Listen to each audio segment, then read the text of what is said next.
नमस्कार मित्रों, जय माता दी। स्वागत है आप सभी का हमारे यूट्यूब चैनल के ऊपर।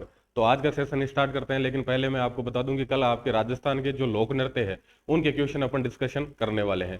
और आज का टॉपिक आपको बताया हुआ था कि राजस्थान के संत संप्रदाय है उसके बारे में अपन डिस्कशन करने वाले हैं। उसके जो इंपॉर्टेंट फैक्ट है, उसके जो क्वेश्चन है वो अपन चर्चा करने वाले हैं। तो सीधा चलते हैं अपने टॉपिक पे। और आज का जो पहला क्वेश्चन है वो है आपके रामसनेय संप्रदाय का मुख्य केंद्र कहाँ पर है। पहला ऑप्शन है आपके लिए भीलवाड़ा, दूसरा है आपके अजमेर, और उसके बाद में तीसरा है आपके नागौर, चौथा है आपके चूरू। तो आपको जल्दी से कमेंट करके बताना है कि रामसनेय जो संप्रदाय है उसका मुख्य केंद्र, मुख्य जो पीठ है वो कहां पर है। पहला, दूसरा, तीसरा, चौथा, कौन सा ऑप्शन इसके अंदर सही हो जाएगा, जल्दी से कमेंट करके आपको बताना है। अगर रामसनेय संप्रदाय की अगर बात करें तो इनकी जो मुख्य पीठ है वो है आपके शाहपुरा के अंदर। अब शाहपुरा है वो कहां पर आता है, मेरे हिसाब से सभी को पता है। शाहपुरा कहां पर है, आपके भीलवाड़ा के अंदर है। यानी कि जो पहला ऑप्शन है ये क्या हो जाएगा, इसके लिए बिल्कुल सही हो जाएगा। अब चलते हैं अपन दूसरे क्वेश्चन पे। दूसरा क्वेश्चन है आपके कि निम्बार्क संप्रदाय का मुख्य केंद्र, वापस वही है कि निम्बार्क संप्रदाय है उसकी मुख्य पीठ है कहां पर है। पहला ऑप्शन है आपके जयपुर, दूसरा है बीकानेर, तीसरा है जोधपुर, चौथा है आपके अजमेर। तो जल्दी से कमेंट करके आपको बताना है कि इसका सही उत्तर कौन सा है। पहला, दूसरा, तीसरा ऑप्शन, चौथा ऑप्शन, कौन सा इसका सही आंसर है, जल्दी से कमेंट करके आपको बताना है। अगर निम्बार्क संप्रदाय की अगर अपन बात करें तो इनका जो मुख्य केंद्र है वो है आपके सलेमाबाद के अंदर, और सलेमाबाद है वो कहां पर आता है, आपके अजमेर के अंदर आता है। तो 4 नंबर जो ऑप्शन है ये क्या हो जाएगा, इसके लिए सही हो जाएगा। अब चलते हैं अपन अगले क्वेश्चन पे। अगला क्वेश्चन है आपके किस संप्रदाय में भगवान कृष्ण की बाल रूप में पूजा होती है, वह मंदिर को हवेली कहा जाता है। यानी कि भगवान कृष्ण है उनके बाल स्वरूप की पूजा होता है और मंदिर है उसको हवेली की संज्ञा दी जाती है। पहला ऑप्शन है आपके वल्लभ संप्रदाय, दूसरा ऑप्शन है आपके निम्बार्क संप्रदाय, तीसरा ऑप्शन है आपके रामानंदी संप्रदाय, और चौथा ऑप्शन है आपके परनामी संप्रदाय। तो जल्दी से कमेंट करके बताना आपको पहला, दूसरा, तीसरा, चौथा कौन सा ऑप्शन इसके अंदर सही हो जाएगा, जल्दी से कमेंट करके बताए। अगर बात करें अपन कि कौन सा संप्रदाय है जिसमें भगवान कृष्ण की बाल रूप में पूजा होती है, वह मंदिर को हवेली बोला जाता है, तो इसके अंदर पहला ऑप्शन है, यानी कि जो वल्लभ संप्रदाय है इसमें क्या होता है, आपके भगवान कृष्ण है उनकी बाल स्वरूप की पूजा होती है और मंदिर को हवेली बोला जाता है। अब चलते हैं अपन अगले क्वेश्चन पे। अगला क्वेश्चन है आपके मीराबाई के गुरु है जिनका नाम है रैदास जी, उनकी छतरी है स्थित है कौन से जिले के अंदर स्थित है, ये आपको बताना है। पहला ऑप्शन है आपके भीलवाड़ा, दूसरा ऑप्शन है आपके उदयपुर, तीसरा है चित्तौड़गढ़, चौथा है आपके राजसमंद। तो जल्दी से कमेंट करके बताना है कि रैदास जी की छतरी है वो कहां पर स्थित है, जल्दी से कमेंट करके बताए पहला, दूसरा, तीसरा, चौथा कौन सा ऑप्शन इसके अंदर सही हो जाएगा। अगर बात करें कि मीराबाई के गुरु जो रैदास जी है उनकी छतरी कहां पर स्थित है, तो वो है आपके चित्तौड़गढ़ के अंदर। यानी कि जो 3 नंबर ऑप्शन है ये क्या हो जाएगा, बिल्कुल सही हो जाएगा। अब चलते हैं अपन अगले क्वेश्चन पे। अगला क्वेश्चन है आपके बागड़, बागड़ क्षेत्र बोला जा रहा है आपके चूरू और झुंझुनू के संदर्भ में कि चूरू और झुंझुनू या फिर बागड़ का धनी है कहा जाता है, जिनका मेला भी कब आयोजित होता है, आपके कृष्ण जन्माष्टमी को उनका मेला आयोजित होता है। तो ऐसे कौन से संत है। पहला ऑप्शन है आपके नरहड़ पीर, दूसरा ऑप्शन है आपके लालगिरी जी, तीसरा ऑप्शन है आपके लालदास जी, चौथा ऑप्शन है आपके नवल दास जी। तो जल्दी से कमेंट करके बताना है कि बागड़ का धनी है किसे बोला जाता है और उनका मेला है कृष्ण जन्माष्टमी को आयोजित होता है। पहला, दूसरा, तीसरा, चौथा कौन सा ऑप्शन इसके अंदर सही हो जाएगा, जल्दी से कमेंट करके बता दे। अगर बात करें अपन बागड़ के धनी की तो वो बोला जाता है आपके नरहड़ पीर को, जिन्हें अपन शक्कर बाबा है वो भी बोलते हैं। उसके बाद में चलते हैं अपन अगले क्वेश्चन पे। अगला क्वेश्चन है आपके अपने सेना भेजकर मेवाड़ के राज सिंह तथा मारवाड़ के दुर्गादास राठौड़ की औरंगजेब के खिलाफ मदद की थी। तो ऐसे संत कौन से हैं जिन्होंने अपने स्वयं की सेना भेजकर, जिन्हें लश्कर भी कहा जाता है, स्वयं की सेना भेजी थी, वो मेवाड़ के राज सिंह तथा मारवाड़ के दुर्गादास राठौड़ की औरंगजेब के खिलाफ मदद की थी। पहला ऑप्शन है आपके नवलदास जी, दूसरा ऑप्शन है लालदास जी, तीसरा ऑप्शन है लालगिरी जी, चौथा ऑप्शन है आपके बाल नंदाचार्य जी। जल्दी से कमेंट करके बताएं कि पहला, दूसरा, तीसरा, चौथा कौन सा ऑप्शन इसके अंदर सही हो जाएगा। अगर बात करें अपन तो ये है इसके अंदर आपके 4 नंबर जो ऑप्शन है ये क्या हो जाएगा, बिल्कुल सही हो जाएगा। तो 4 नंबर बाल नंदाचार्य जी है, उन्होंने क्या किया था, अपनी जो सेना है वो किसको सहायता के लिए भेजे थे, राज सिंह के लिए, और दुर्गादास जी राठौड़ है उनकी सहायता के लिए किसके खिलाफ, औरंगजेब के खिलाफ भेजी थी। अब चलते हैं अपन अगले क्वेश्चन पे। अगला क्वेश्चन है आपके गाडा, गाडा जगह का नाम है और कहां पर है, ये डीडवाना के अंदर है। गाडा डीडोना नागौर का संबंध है कौन से संत से है? पहला है आपके हरिदास जी, दूसरा है लालदास जी, तीसरा है करणदास जी, चौथा है आपके जसनाथ जी। तो जल्दी से आपको कमेंट करके बताना है कि गाडा डीडोना नागौर है किस चीज के लिए, कौन से संत के लिए प्रसिद्ध है, किससे उनका संबंध है? पहला, दूसरा, तीसरा, चौथा, कौन सा ऑप्शन इसके अंदर सही हो जाएगा? जल्दी से कमेंट करके आपको बताना है। अगर बात करें अपन गाडा धाम की या फिर गाडा बास की, जो डीडोना नागौर के अंदर है, उनका जो संबंध है वो है आपके हरिदास जी से। अब चलते हैं अपन अगले क्वेश्चन पे। अगला क्वेश्चन है आपके, वह संत जो पहले डाकू थे और बाद में सन्यासी बन गए, यानी कि पहले डाकू थे और बाद में सन्यासी बन जाते हैं, तो ऐसे संत है कौन से थे? पहला ऑप्शन है आपके शक्कर बाबा, दूसरा आपके हरिदास जी, तीसरा है आपके लालदास जी, चौथा है आपके चरणदास जी। तो जल्दी से कमेंट करके बताएं कि पहले तो डाकू थे और फिर संत बन जाते हैं, ऐसे संत कौन से हैं? 1 2 3 4, कौन सा ऑप्शन इसके अंदर सही हो जाएगा? जल्दी से बताएं आप। अगर बात करें अपन पहले डाकू थे और फिर उसके बाद में सन्यासी बन गए, तो इसमें जो 2 नंबर ऑप्शन है यानी कि हरिदास जी है, ये ऑप्शन क्या हो जाएगा आपके? बिल्कुल सही हो जाएगा, यानी कि 2 नंबर ऑप्शन है ये क्या है? बिल्कुल सही है। अब चलते हैं अपन अगले क्वेश्चन में। अगला क्वेश्चन है आपके कि लालदास जी का जन्म स्थल कहां पर है? पहला ऑप्शन है आपके धौलीधूप अलवर, दूसरा ऑप्शन है आपके शेरपुर अलवर, तीसरा ऑप्शन है आपके नगला जहाज भरतपुर, और चौथा ऑप्शन है आपके कापड़ोद नागौर। तो जल्दी से कमेंट करके बताना है आपको कि लालदास जी का जन्म स्थल कहां पर है? पहला, दूसरा, तीसरा, चौथा, कौन सा ऑप्शन इसके अंदर सही हो जाएगा? अगर बात करें अपन लालदास जी के जन्म स्थल के, तो इसके अंदर जो 1 नंबर ऑप्शन है यानी कि धौलीधूप अलवर के अंदर क्या है? इनका जन्म स्थल है। इसके अलावा शेरपुर अलवर है, नगला जहाज भरतपुर है, ये दोनों भी स्थान उनसे संबंधित है। कैसे संबंधित है ये आपको कमेंट करके बताना है। अब चलते हैं अपन अगले क्वेश्चन पे। अगला क्वेश्चन है आपके, चरणदास जी के अनुयायियों का मुख्य केंद्र कहां पर है? कौन सी जगह पर है? पहला ऑप्शन है आपके दिल्ली, दूसरा ऑप्शन है आपके अजमेर, तीसरा ऑप्शन है आपके अलवर, और चौथा ऑप्शन है आपके जयपुर। तो आपको जल्दी से कमेंट करके बताना है कि चरणदास जी के जितने भी अनुयायी है और उनसे जिन्होंने जो भी दीक्षित है, तो उनका जो मुख्य केंद्र है, पूजा स्थल है, वो कहां पर है? दिल्ली में है, अजमेर में है, अलवर में, जयपुर में? पहला, दूसरा, तीसरा, चौथा, कौन सा ऑप्शन इसके अंदर सही हो जाएगा? अगर बात करें चरणदास जी के अनुयायी की, तो उनका जो मुख्य केंद्र वो कहां पर है? आपके दिल्ली के अंदर है। अब आपको बताना है कि इन्हीं के अंदर 3 जो ऑप्शन है, इन्हीं के अंदर उनका जन्म स्थान लिखा गया है, जन्म स्थान है कौन सा, जिला है, यह आपको कमेंट करके बताना है। अब चलते हैं अपन अगले क्वेश्चन पे।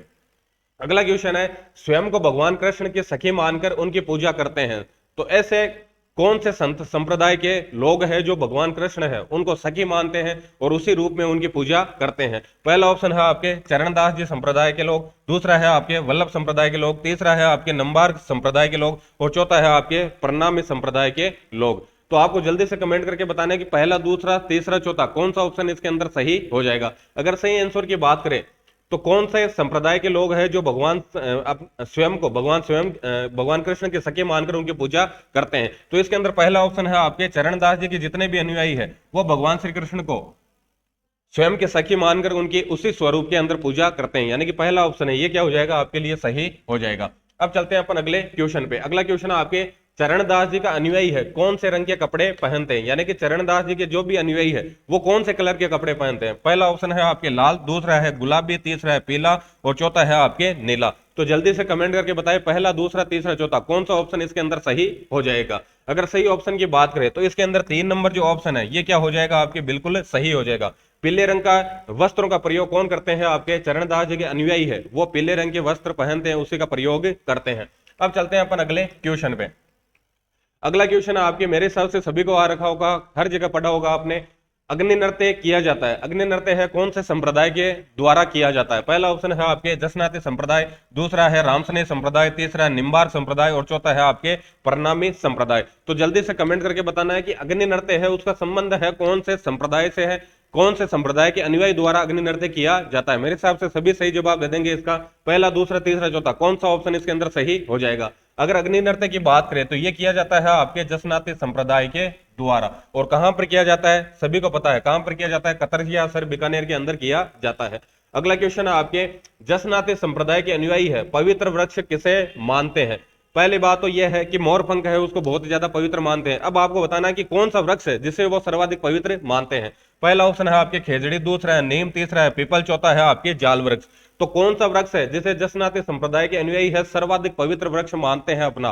पहला, दूसरा, तीसरा, चौथा, कौन सा ऑप्शन इसके अंदर सही हो जाएगा? जल्दी से कमेंट करके आपको बताना है। अगर बात करें जसनाती संप्रदाय की तो जाल वृक्ष को सबसे पवित्र वृक्ष अपना मानते हैं। अब चलते हैं अपन अगले क्वेश्चन पे।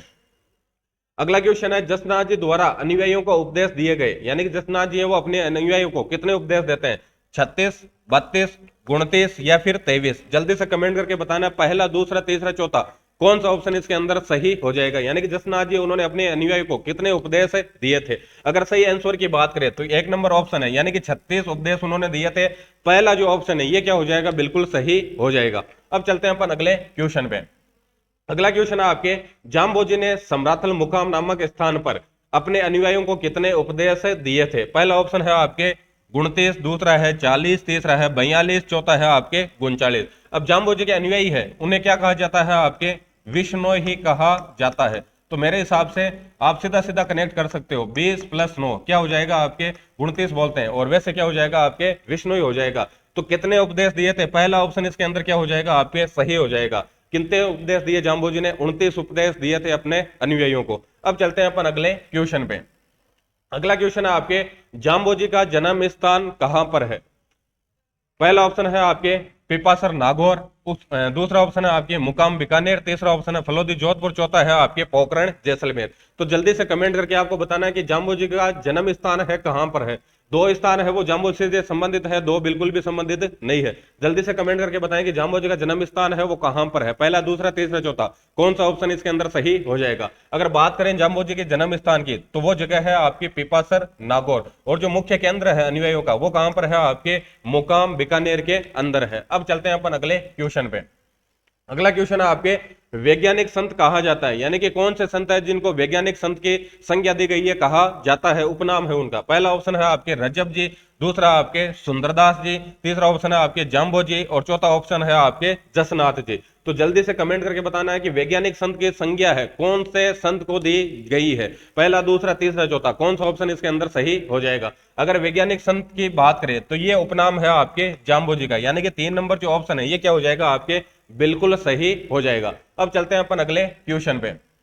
अगला क्वेश्चन है आपके, दादू दयाल जी के मुख्य कितने शिष्य थे जिन्हें स्तंभ कहा गया है? यानी कि दादू पंत है उसके स्तंभ बताए गए हैं, और वो ही क्या थे? इनके प्रमुख शिष्य थे। तो उनकी संख्या है कितनी थी? पहला ऑप्शन है 52, दूसरा है 42, तीसरा है 102, चौथा है आपके 104। तो जल्दी से कमेंट करके बताएं, पहला, दूसरा, तीसरा, चौथा, कौन सा ऑप्शन इस क्वेश्चन के लिए सही है? कौन सा ऑप्शन है इस क्वेश्चन के लिए सही है? जल्दी से कमेंट करके आपको बताना है। अगर मुख्य शिष्यों की बात करें और जिन्हें स्तंभ कहा गया है दादू पंत का, तो वो है आपके 52 शिष्य थे प्रमुख, और पहला ऑप्शन क्या हो जाएगा? इसके अंदर बिल्कुल सही हो जाएगा। अब चलते हैं अपन अगले क्वेश्चन पे। अगला क्वेश्चन है आपके, कौन से पंथ संप्रदाय में व्यक्ति को कौन से पंथ या संप्रदाय में व्यक्ति को मरने के बाद में जलाते व दफनाते नहीं है? यानी कि कोई भी व्यक्ति है वो मर गया है तो उसको न तो जलाएंगे और नहीं दफनाने का काम होगा, खुले मैदान में पशु पक्षियों के लिए छोड़ देते हैं, खुले मैदान में पशु पक्षियों के खाने के लिए, उनके भोजन के लिए उसे छोड़ दिया जाता है। तो ऐसा कौन से संप्रदाय के कौन से पंथ के अंदर होता है, ये आपको कमेंट करके बताना है। पहला ऑप्शन है दादू पंथ, दूसरा है वल्लभ संप्रदाय, तीसरा है निम्बार्क संप्रदाय, और चौथा है आपके राम स्नेही संप्रदाय। तो जल्दी से कमेंट करके बताएं, पहला, दूसरा, तीसरा, चौथा, कौन सा ऑप्शन इसके अंदर सही हो जाएगा। अगर सही आंसर की अगर अपन बात करें तो इसमें दादू पंथ है वो क्या हो जाएगा? बिल्कुल सही हो जाएगा। यानी कि दादू पंथ के जितने भी अनुयायी है, अगर कोई व्यक्ति उनके मृत्यु हो चुकी है तो न तो उसे जलाएंगे न दफनाएंगे, खुले मैदान के अंदर पशु पक्षियों के लिए उसे छोड़ दिया जाएगा। अब चलते हैं अपने आज के सेशन के अंतिम क्वेश्चन पे। दादू दयाल जी के सत्संग स्थल को कहा जाता है, यानी कि दादू दयाल जी का जो सत्संग स्थल है उसे क्या कहा जाता है? पहला ऑप्शन है आपके अलख दरीबा, दूसरा है आपके दादू द्वारा, तीसरा है आपके निपक, चौथा है आपके खालसा। चारों शब्दावली है दादू दयाल जी से संबंधित है, लेकिन उनका जो सत्संग स्थल है उसे क्या कहा जाता है ये आपको कमेंट करके बताना है। पहला, दूसरा, तीसरा, चौथा, कौन सा ऑप्शन इसके अंदर सही हो जाएगा? यानी कि दादू दयाल जी के सत्संग स्थल को क्या कहा जाता है? पहला, दूसरा, तीसरा, चौथा, जल्दी से कमेंट करके आप बता दे। अगर सत्संग स्थल की बात करें तो उसे कहा जाता है आपके अलख दरीबा, यानी कि 1 नंबर जो ऑप्शन है ये क्या हो जाएगा? आपके बिल्कुल सही हो जाएगा। तो बिल्कुल इजी क्वेश्चन आज लिए थे अपन ने, और एक बार अपन इजी क्वेश्चन है वही डिस्कशन करने वाले हैं, और ज्यादा है मैं डिटेल से आपको नहीं बता रहा हूं क्योंकि ज्यादा लंबी क्लास हो जाएगी तो वो आपके कंसिस्टेंसी वो बनेगी नहीं, रेगुलर आप ले नहीं पाओगे। तो 10-15 मिनट में मेरी टाइमिंग ये रहती है कि 10 से 15 मिनट के अंदर पूरी क्लास वो शूट कर दें, ताकि आपकी नियमितता बनी रहे। और आपने पहले से मेरे हिसाब से सभी ने सारी के सारी चीजें डेटा है वो पढ़ रखे हैं, रट रखे हैं, तो आपको तो केवल क्लास में ये देखना है कि मुझे कितना आ रहा है, कितने प्रतिशत क्वेश्चन है मैं सही कर पा रहा हूं, ताकि आपको पता चल जाए कि मुझे अभी तैयारी की जरूरत है या फिर नहीं है, ये टॉपिक वापस रिवाइज करने की जरूरत है या फिर नहीं है, तो सही से खुद का आंकलन कर सके, इसी के लिए ये रिवीजन चल रहा है। बाकी डिटेल से अपन अलग से क्लास लेकर आ जाएंगे। धन्यवाद। और कल आपके लोक नृत्य का टेस्ट होने वाला है।